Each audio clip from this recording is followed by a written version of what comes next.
वारिस पठान जी, आज जो लोग कहते हैं कि कोऑपरेटिव फेडरलिज्म कहां है, उन्होंने कभी 2002 और 2014 के बारे में कभी ये नहीं सोचा कि कोऑपरेटिव फेडरलिज्म कहां है।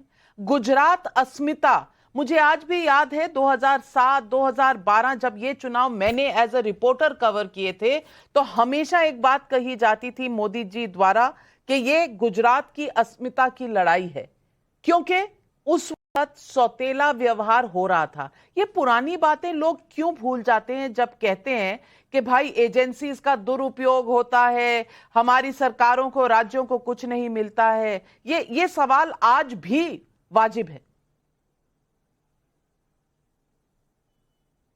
ये बिल्कुल नविका जी, सवाल तो वाजिब रहेगा ही। आपने 2002 का अगर गुजरात का दौरा किया था और आपने वहां पर ग्राउंड रिपोर्टिंग भी की थी, तो आपने ये भी रिपोर्टिंग में देखा होगा कि किस तरह से 2002 के अंदर गुजरात ही में एहसान जाफरी साहब का कत्ल कर दिया गया था, टुकड़े टुकड़े कर दिए गए थे, पूरी गुलबर्गा सोसाइटी को अंगार लगा दी गई थी। आपने गुजरात में ये भी देखा होगा कि बिल्किस बानो के परिवार को उसका बलात्कार किया, उनका बहन का उसका हमला थी, वो प्रेग्नेंट थी, उसके बच्चे को सर पत्थर पे फोड़ के मार दिया। आपने ये भी सब चीज तो देखी होगी ना गुजरात के अंदर 2002 में, तो भूल तो नहीं सकते। और उन्हीं के बलात्कारियों को, जिसको सुप्रीम कोर्ट ने सजा दे दी थी, उनको बीजेपी की सरकार ने भी रिहा कर दिया। ये सब देख रहे हैं। इसलिए मैं बोल रहा हूं, मोदी जी की जितनी भी बात है, सबका साथ सबका विकास, बेटी बचाओ बेटी पढ़ाओ, ये सारी चीजें एक जुमला है। 15 लाख रुपया तुम्हारे अकाउंट में आ जाएगा, नहीं आया। 2 करोड़ युवाओं को रोजगार मिल जाएगा, नहीं मिला, बल्कि बेरोजगारी और बढ़ गई। अब बात कर रहे हैं मोदी जी दूसरे राज्य की, मध्य प्रदेश की मैं बात कर रहा हूं। चलिए, आपने बात निकाली आज ही के दिन उज्जैन, जहां पर बीजेपी की सरकार है, 12 साल की एक बच्ची और उसकी मां का दिन दहाड़े कुछ दरिंदों ने बलात्कार किया। वो बच्ची अर्ध इस कपड़े के अंदर रास्ते पे घूमती रही घंटों। कोई इतना इंसान में मर गया है जमीर लोगों का, कोई आगे नहीं आया उसका कपड़ा डालने के लिए। ये सारे मुद्दे तो कोर्ट ने तय कर दिए। जो कोर्ट ने तय कर दिया उस पर भी आपको विश्वास नहीं है, आपको सच्चाई पर भी विश्वास नहीं है।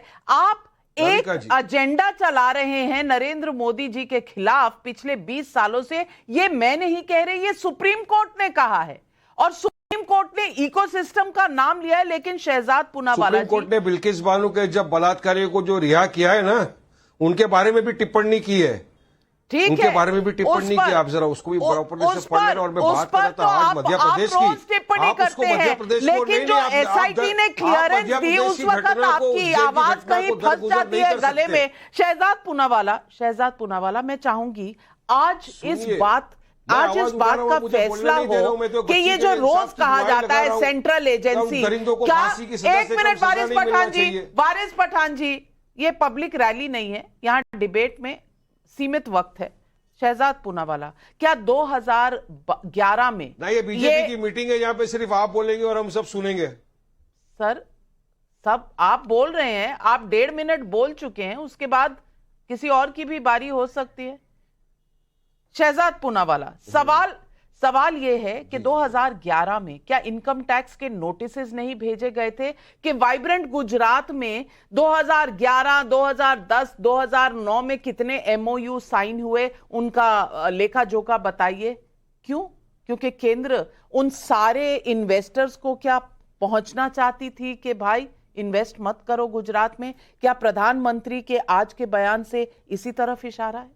देखिए नाविका जी, जिस प्रकार से मोदी विरोध में उतरते उतरते आज हम देखते हैं इकोसिस्टम भारत के विरोध में उतर आया है, वो कालखंड था जब मोदी विरोध में गुजरात के खिलाफ सुपारी लेने का काम और फतवा जारी करने का काम हुआ था। और मैं 5 उदाहरण स्पेसिफिकली आपको बताऊंगा।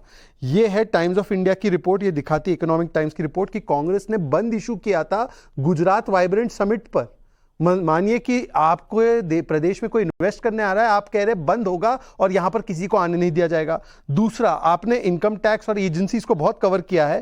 पहली बार अगर किसी केंद्र की सरकार की एजेंसी ने स्टेट गवर्नमेंट को इनकम नोटिस जारी किया तो वो गुजरात समिट, वाइब्रेंट समिट के दौरान गुजरात गवर्नमेंट को और उनसे डिटेल मांगी गई कि बताइए कौन कौन निवेश का प्रॉमिस कर रहा है ताकि उनको भी हाउंड किया जाए। तीसरा, आपको याद है जब इशरत जहां को आतंकवादी किसने कहा था? आईबी चीफ आसिफ इब्राहिम ने। तो इन्होंने कहा था, केंद्र की सरकार ने सीबीआई लगा दी और कहा कि नहीं, ये गुजरात की एजेंसी, उसको हाउंड करो। चौथा, गुजको का जो मकोका की तरह हूबहू बिल था, उसको 2 बार पारित किया था असेंबली ने। ये जो कोऑपरेटिव फेडरलिज्म की बात करते हैं, गवर्नर के माध्यम से उस पर रोक लगवाई, मतलब कि सुरक्षा व्यवस्था पर कितनी बड़ी चोट की गई। और आखिरी बात, आपको याद है सरदार सरोवर प्रोजेक्ट नेहरू जी ने शुरू किया था, पर नर्मदा बचाओ आंदोलन, और कौन नर्मदा बचाओ आंदोलन चला रहा था? वही मेधा पाटकर जो कांग्रेस के साथ आज भी खड़ी है, भारत जोड़ो यात्रा में भी थी। उनके माध्यम से गुजरात का विकास ना हो, सिंचाई बिजली उत्पादन ना हो, उसके लिए कैसा एक प्रोपेगेंडा और एजेंडा खड़ा किया गया, सुप्रीम कोर्ट तक जाने का काम किया गया। ये तो 5 स्पेसिफिक उदाहरण है। और सुप्रीम कोर्ट ने कहा ना, सुप्रीम कोर्ट ने जाकिया जाफरी के केस में कहा कि इन लोगों ने टिकड़ी बना, एक पूरा नेक्सस बनाकर गुजरात को डिफेम करने का षड्यंत्र रचा और उसमें फंडिंग कांग्रेस ही कर रहे थे। अब ये 5 स्पेसिफिक उदाहरण का स्पेसिफिक जवाब दीजिए। कोई स्टेट गवर्नमेंट को आईटी नोटिस आपने आज तक देखा है? Central government is issuing income tax notice to state government for MOUs in Vibrant Gujarat.